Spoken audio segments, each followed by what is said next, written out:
Hello, मैं doctor Bhubaneswar Suthar. आज हम कॉम्पटन प्रभाव से संबंधित कुछ न्यूमेरिकल प्रॉब्लम्स को हल करेंगे। जैसा कि सभी को पता है, विश्वविद्यालय की परीक्षाओं में न्यूमेरिकल प्रॉब्लम का वेटेज 40% तक का रहता है और सभी स्टूडेंट्स इसको अवॉइड करने की कोशिश करते हैं। तो स्टूडेंट के लिए यह बहुत अच्छा प्रेजेंटेशन रहेगा, यह उम्मीद करता हूँ।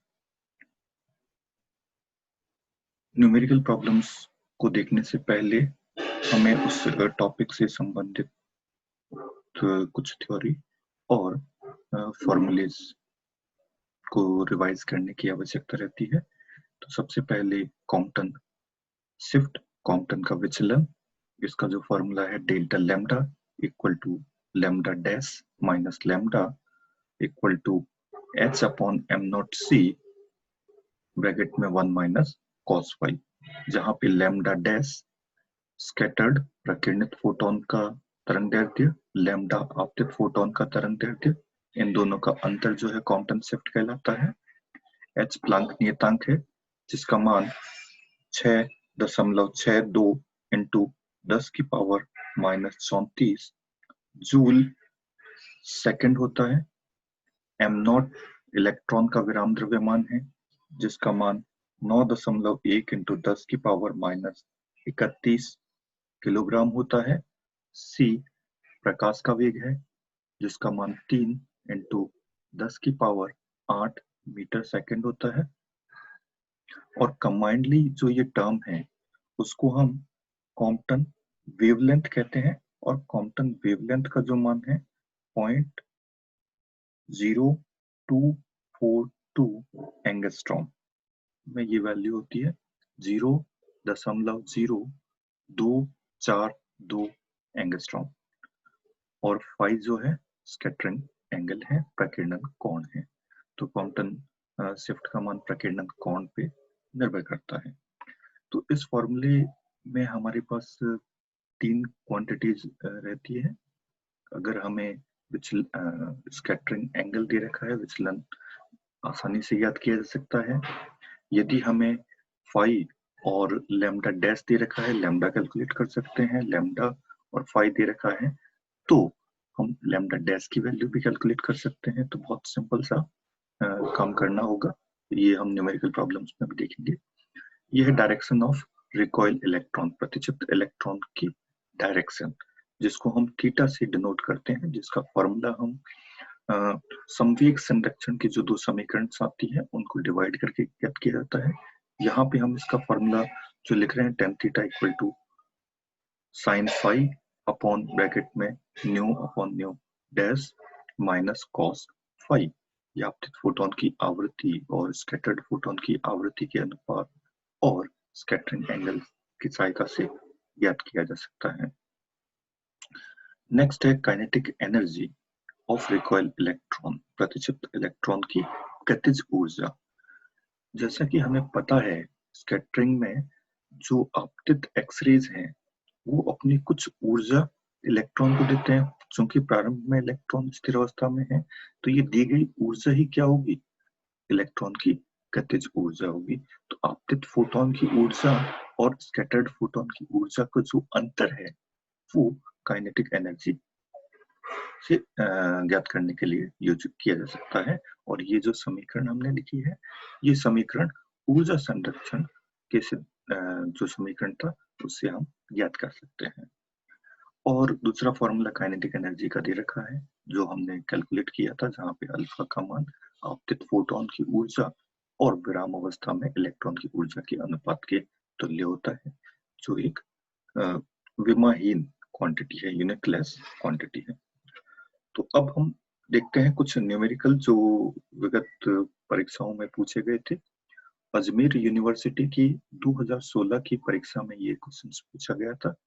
न्यूमेरिकल प्रॉब्लम के लिए हमने बताया कि न्यूमेरिकल प्रॉब्लम हल करने के लिए सबसे पहले क्वेश्चन को आराम से पढ़ना है, पढ़ने के साथ दी गई क्वांटिटी या दी गई इंफॉर्मेशन को कलेक्ट करना है। तो यहाँ पे हमें आपतित एक्सरे का वेवलेंथ दे रखा है एंगस्ट्रॉम में, 2 एंगस्ट्रॉम, और प्रकीर्णन कोण दे रखा है, प्रकीर्णित फोटोन और आपतित तरंगे समकोण पर प्रकीर्णित होती है, अर्थात स्कैटरिंग एंगल की वैल्यू होगी 90 और हमें प्रकीर्णित फोटोन का तरंग दैर्घ्य ज्ञात करना है।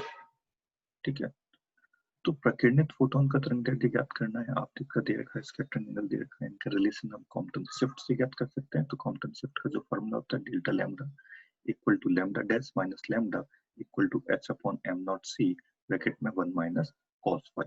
ये सारी कांस्टेंट टर्म को हम लैम्डा c, जिसको हम कॉम्पटन वेवलेंथ कहते हैं, उससे भी रिप्लेस कर सकते हैं, जिसका मान भी हमें पता है। अब टर्म्स को रीअरेंज करके हमें लैम्डा डैश कैलकुलेट करना है, तो इस इक्वेशन में लैम्डा को ट्रांसफर कर देंगे, तो इक्वेशन कुछ इस तरीके से आ जाएगी, lambda dash equal to lambda plus lambda c, Compton wavelength की वैल्यू हमने रख दी 0.0242 एंगस्ट्रॉम में, वैल्यू है 1 माइनस cos फाई। फाई की वैल्यू रखेंगे 90, cos 90 की वैल्यू होती है 0, तो यहाँ पे केवल बचेगा हमारे पास 0.242। लैम्डा की वैल्यू पुट अप कर दी, सॉल्व कर लिया, सिंपल सा न्यूमेरिकल था, बहुत आसानी से हम इसको हल कर सकते हैं। ये नेक्स्ट न्यूमेरिकल है जो बीकानेर यूनिवर्सिटी में 2018 की परीक्षा में और जोधपुर यूनिवर्सिटी की 2012 की परीक्षा में पूछा गया है।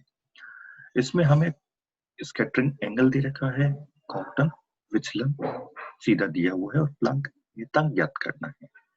तो प्लैंक नियतांक ज्ञात करना, कॉम्पटन शिफ्ट का फॉर्मूला हम यूज कर लेंगे। कॉम्पटन शिफ्ट के फॉर्मूले में प्लैंक नियतांक आता है।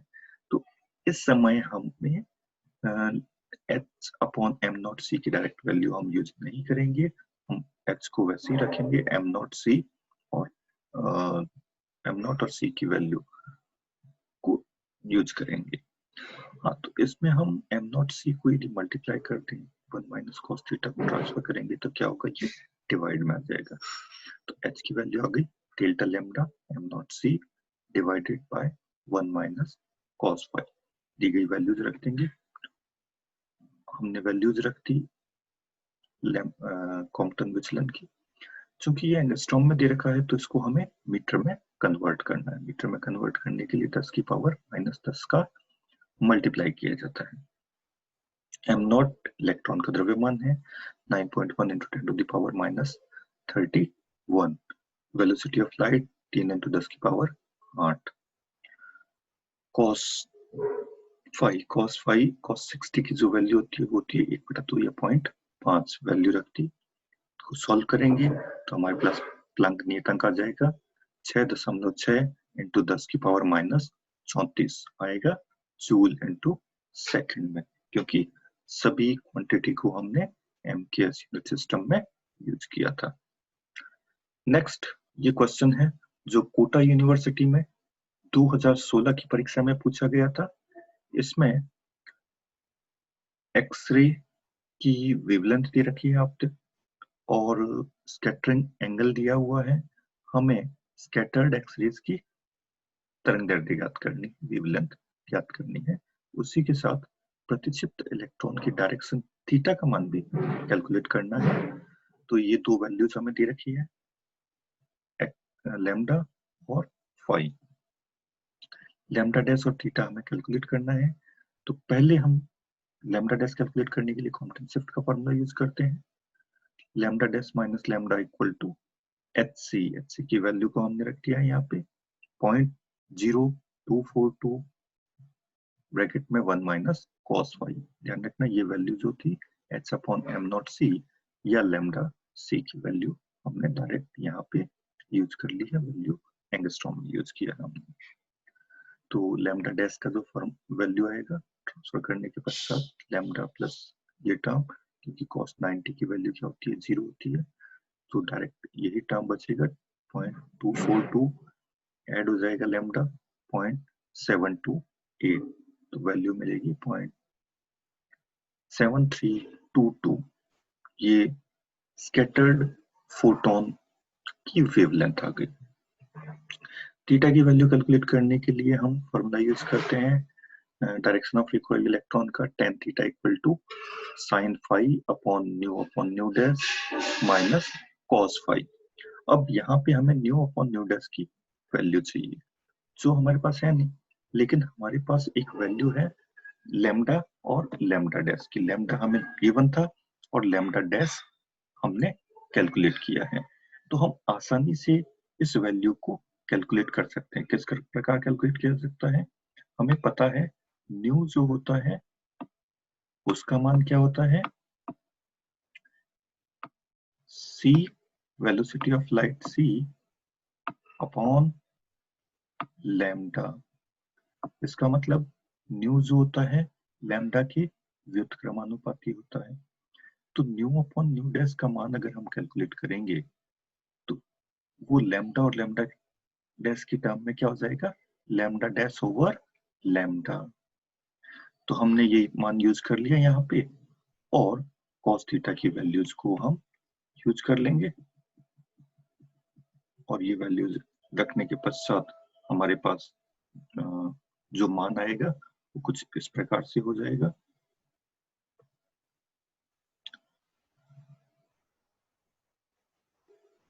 यहाँ पे थीटा की वैल्यू रखेंगे, cos 90 की वैल्यू होती है 0, sin 90 की वैल्यू होती है 1, तो lambda dash over lambda minus 0, तो केवल बचेगा लैम्डा डैश ओवर लैम्डा।